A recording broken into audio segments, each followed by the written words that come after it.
Film diawali dengan memperlihatkan seorang wanita yang sedang bersiap melayani seorang pimpinan mafia ternama di sebuah wilayah. Bisa kita lihat, ia memiliki puluhan bahkan ratusan bawahan yang selalu menjaganya. Namun, saat dirinya baru saja akan melayani sang pimpinan mafia tersebut, seorang sniper berhasil menghancurkan kepalanya.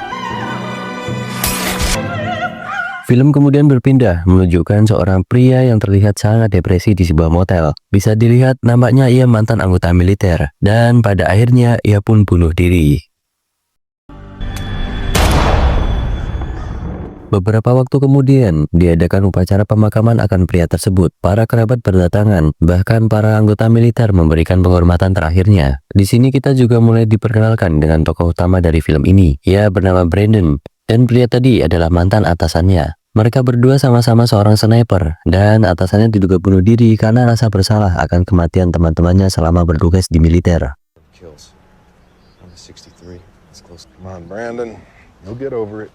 Siang itu, Brandon kembali diberi misi yang sebenarnya ia ingin tolak karena telah pensiun dari dunia militer. Namun, ia tak bisa mengelak karena kemampuannya sangat dibutuhkan untuk menangkap seorang gerbong narkoba di Kolombia.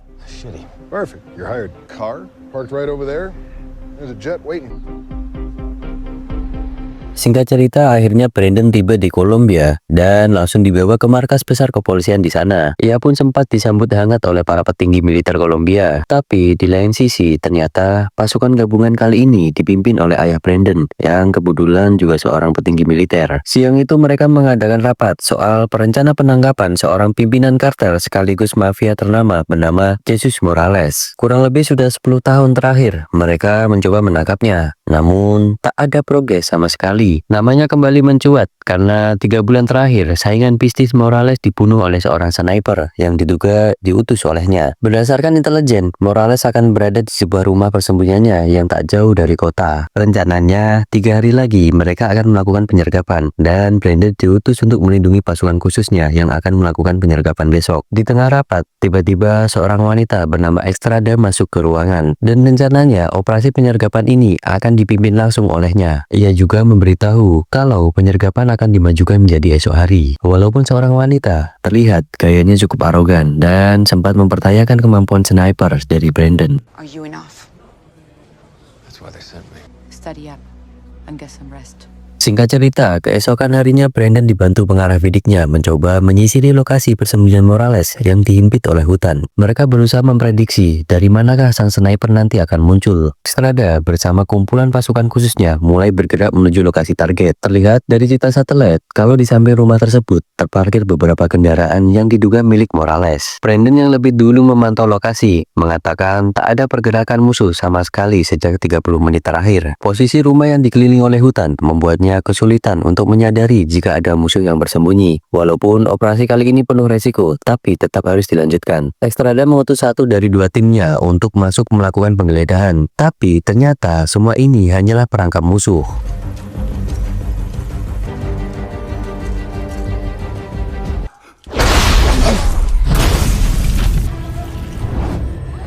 Dari kejauhan, terlihat sang sniper musuh akhirnya muncul dan membuat salah satu anggota Estrada terluka parah. Ia pun berusaha menolongnya, tapi kembali itu hanyalah siasat sang sniper karena incaran utamanya adalah Estrada itu sendiri.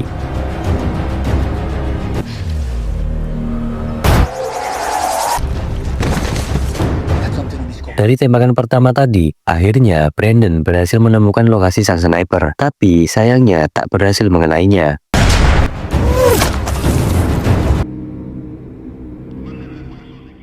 Akibat operasi sembrono ini, seorang agen khusus dari Departemen Dalam Negeri bernama John ikut turun tangan. Estrada disalahkan karena dianggap melakukan penyergapan tanpa rencana yang matang, hingga membuat anggotanya tewas dan banyak yang terluka parah. Belum lagi, dari kasus ini, mereka jadi sadar kalau di kepolisian kemungkinan terdapat pengkhianat yang memberitahukan rencana penyergapan kemarin ke Morales, hingga akhirnya musuh berhasil membuat jebakan. Ayah Brandon sebagai petinggi militer di sana akhirnya memberikan waktu 2 hari untuk melanjutkan operasi ini sebelum ia dipulangkan ke Amerika. Brandon, and your eyes wide open. It's good to have you on board.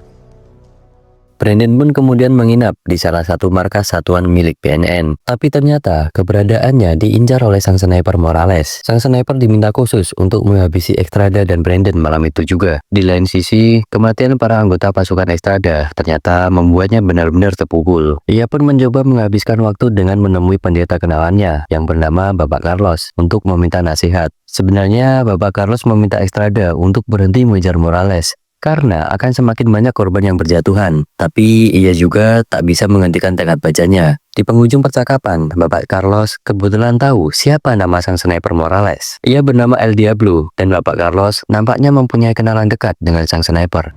I'll be in touch. Trust nobody. Sedangkan Brandon sendiri malam itu menghabiskan waktu menganalisis tembakan si El Diablo kemarin. Menurutnya, tembakan tersebut agak aneh karena peluru seakan-akan berbelok dari lokasi persembunyiannya. Tak lama kemudian, anggota Brandon memberitahu kalau akhirnya ia menemukan posisi sang El Diablo yang kemungkinan sedang memantau gedung Brandon dari tadi melalui pantulan laser. Dan akhirnya kembali kita saksikan pertarungan dua sniper profesional ini.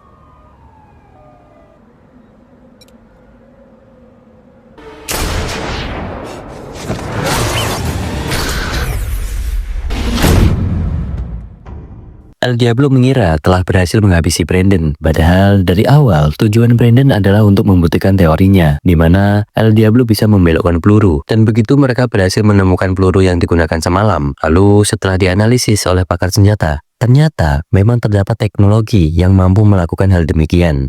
He was shot at me last night. There's only so many points of access to get to this kind of tech. Kita berpindah ke Morales yang sedang asik bermain biliar dengan bawahannya. Namun, di tengah pertandingan itu, Morales sempat membuat anggotanya sangat ketakutan karena akan dibunuh akibat berhasil mengalahkannya. Tapi, sebenarnya Morales hanya ingin anak-anak buahnya belajar bahwa mereka tak boleh takut ke siapapun, bahkan ketika di bawah todongan senjata. Hal ini juga yang menjadi alasan bagaimana ia bisa menjadi pimpinan kartel terbesar yang tak pernah gentar menghadapi polisi. Perkataan ini tak main-main, karena siang itu dirinya tiba-tiba didatangi oleh El Diablo dan diancam akan dibunuh karena belum membayar hasil pekerjaan kemarin. Namun, Morales bilang kalau ia tak akan membayar sepeser pun sebelum dia berhasil membunuh Brandon yang ia kira sudah mati. Goodbye. Ask first, alright? Is he still alive? Need it anymore. Brandon dan Estrada sendiri siang itu dalam perjalanan menuju rumah aman BNN. Di pertengahan jalan, Estrada mendapat telepon dari Bapak Carlos, memberitahu kalau dia berhasil mendapatkan alamat dari rumah pacar El Diablo. Namun, lokasi tempat pacarnya itu tinggal dikuasai oleh Morales, jadi ia harus ekstra hati-hati. Belum lama selesai nelpon, tiba-tiba mobil mereka ditabrak oleh sebuah truk yang ternyata ulah dari mafia.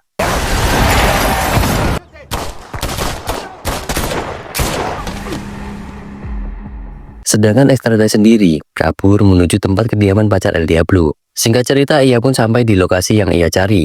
Tapi lokasi tersebut dipenuhi anggota kartel yang sudah tahu siapa dirinya. Di lain sisi, pacar dari Diablo sempat memberikan perlawanan yang tak ia sangka, yang membuat Estrada jatuh dan pistolnya berhasil direbut oleh para gangster. Di sini ia sempat mencoba melawan, namun kalah jumlah. Bahkan dirinya sempat dilecehkan. Untung saja Brandon datang tepat waktu.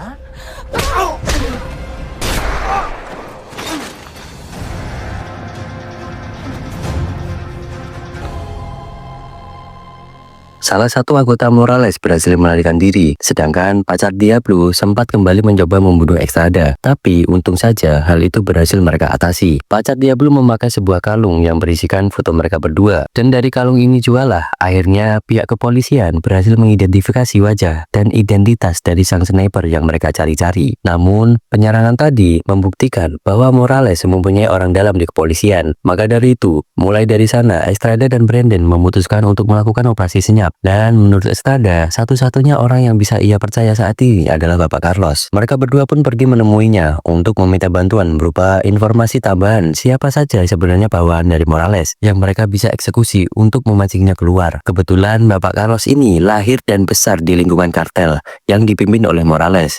Jadi ia tahu betul struktur dari keluarga besar mafia tersebut. Alhasil dalam sehari, mulai dari bangkir Morales hingga eksekutornya berhasil Brandon habisi. Dan akibat kejadian ini, Morales langsung mendatangi El Diablo untuk kembali menyewanya. Bahkan, Diablo ditawari bayaran yang tak main-main demi menghabisi Brandon dan Estrada. In fact, me and Estrada are killed. Di lain sisi, tindakan Brandon juga tak disukai oleh John. Ia meminta ayah Brandon untuk menyuruhnya berhenti mengeksekusi keluarga Morales. Karena jika dilanjutkan, bisa saja yang ada Morales akan mengerahkan seluruh anggotanya untuk memulai perang dengan kepolisian. Sedangkan El Diablo tanpa basa-basi langsung mencari informasi bagaimana Brandon bisa mengetahui orang-orang dari Morales. Ia pun membayar gangster wilayah untuk mendapatkan informasi tentang bagaimana Estrada bisa mengetahui lokasi persembunyian pacarnya. Dan dari sini, kedok Bapak Carlos pun terbongkar. It's happening. Fire Carlos. Singkat cerita, keesokan malamnya, Estrada tiba-tiba mendapat pesan dari Bapak Carlos, bilang ingin bertemu di depan sebuah gereja jam 10 malam. Namun, menurutnya, pesan tersebut agak janggal, apalagi setelah ia menelponnya, panggilannya tak diangkat. Mereka berdua pun curiga kalau Bapak Carlos telah ditangkap. Maka dari itu, ia dan Brandon mengatur siasat untuk bersembunyi di sebuah toko di dekat tempat pertemuan yang dimaksud. Dari jauh, menggunakan sniper, Brandon mencoba menganalisis situasi. Tapi, semua terlihat normal.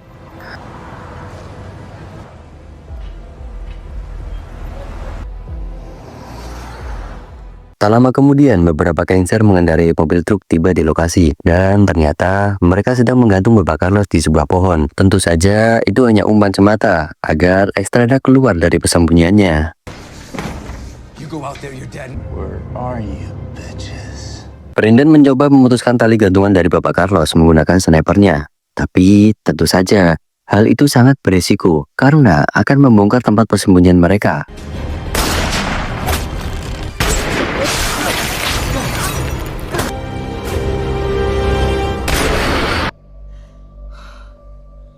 Dan pada akhirnya mereka tak bisa menyelamatkan Bapak Carlos. Kematian beliau membuat satu kampung berduka karena selama hidup ia terkenal akan kebaikannya. Bahkan di hari pemakamannya, sebenarnya tak sedikit dari anggota Morales yang ikut bersedih. Brandon yang berada di lokasi melihat salah satu gangster Morales dan langsung mencoba mengejarnya. You're a priest. Bawahan Morales awalnya tak mau bekerja sama. Namun, Brandon berjanji akan menaruhnya di bawah perlindungan jika ia buka mulut di mana posisi Morales saat ini. Dan akhirnya, tim pasukan khusus yang dipimpin oleh Estrada dan Brandon berhasil menemukan lokasi persembunyian dari Morales.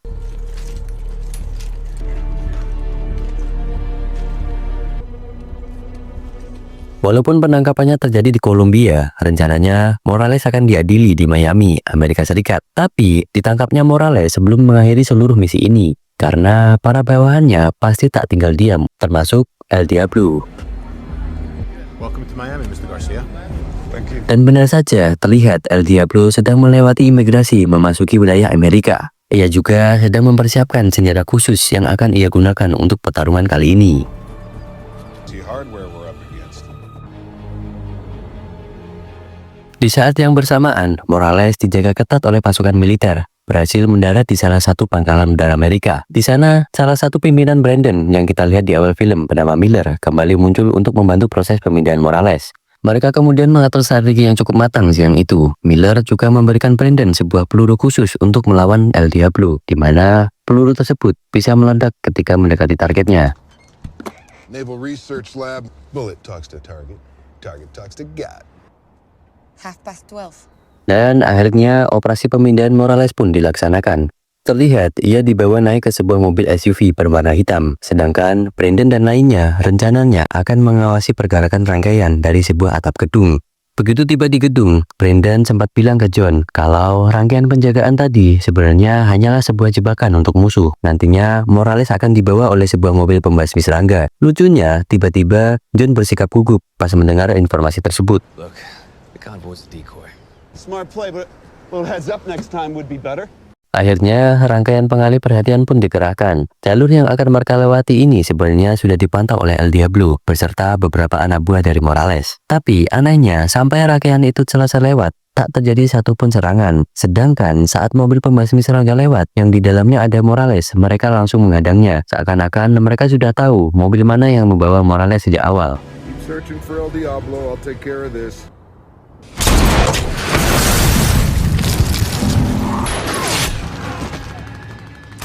Diablo sendiri menembakkan peluru yang menghancurkan mobil tahanan. Dari awal, ia memang berencana membunuh Morales. Karena, jika sampai di sidang, identitasnya bisa terbongkar. Terlalu fokus dalam tujuannya membuatnya lupa kalau Brandon sedang mengintanya dari jauh. Dan akhirnya, Distance locked.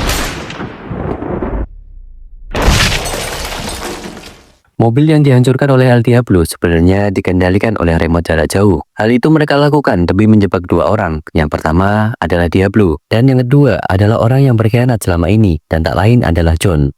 Had my boys at Langley clone your burner phone, telegraphing our movements, putting our people in harm. Kini John tak bisa mengelak, tapi ia kemudian menyampaikan bahwa selama ini departemennya bekerja sama dengan Morales demi mendapatkan informasi mengenai penyelundupan bahan peledak dari negara lain, yang menurutnya ancamannya lebih besar dibanding narkoba. Sebagai imbalannya, John memberikan Morales dan anggotanya pasokan senjata dan sebagainya. Best chance of stopping a dirty bomb from crossing the... People died, Samson. Good people. Dan akhirnya misi pun berhasil. Miller kemudian memberi selamat ke anggota tim Brandon sebelum akhirnya harus pergi duluan untuk tugas di misi lainnya. Di akhir film, ayah Brandon hanya bisa mengungkapkan betapa bangga dan leganya karena putranya bisa selamat dan berhasil menangkap El Diablo. Dan dengan begitu, film pun tamat. Terima kasih sudah menonton. Bila ada salah kata ataupun kurang mengenakan, Mimin minta maaf. Sampai jumpa di film selanjutnya. Jangan lupa like, komen, dan subscribe.